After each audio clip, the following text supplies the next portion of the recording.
La langue des oiseaux est une œuvre de commande, un travail autour d'un bestiaire. L'idée était de voir comment je pouvais, avec cette commande, être dans la continuité de mon travail.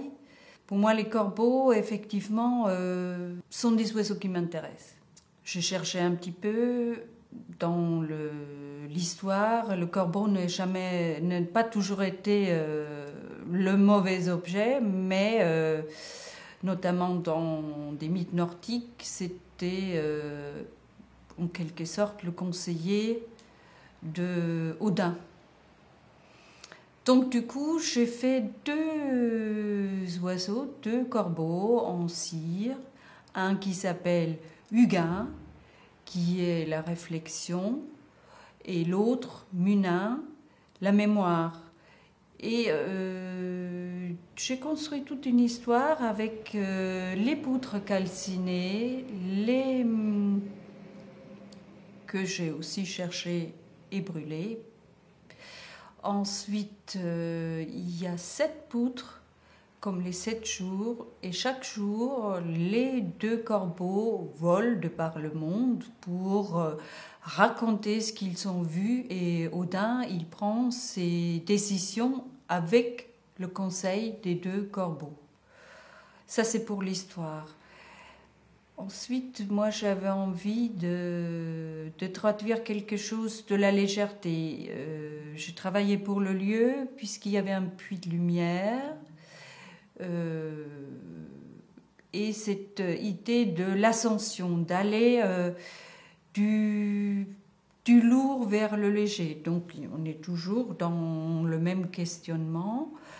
Je travaillais avec le charbon de bois, donc ce noir très profond, qui est de la même composition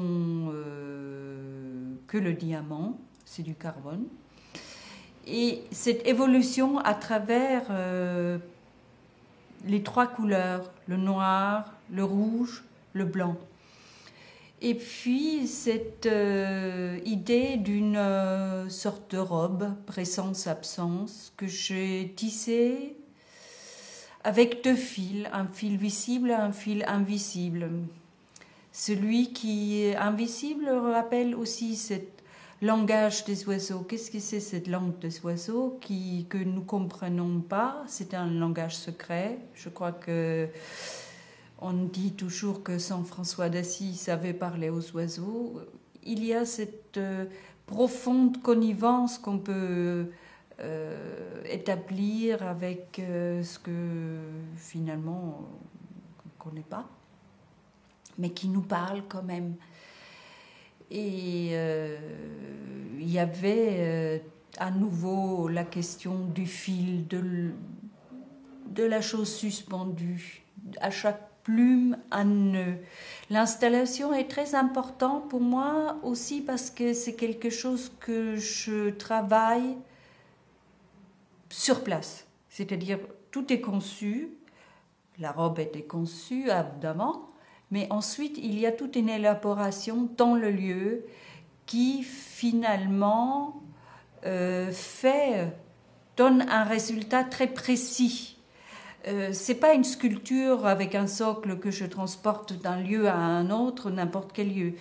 Le lieu a son importance. Je dois prendre en compte, et c'est ça finalement que je trouve vraiment très très excitant de répondre à la demande au moment où la question se pose, de trouver des solutions.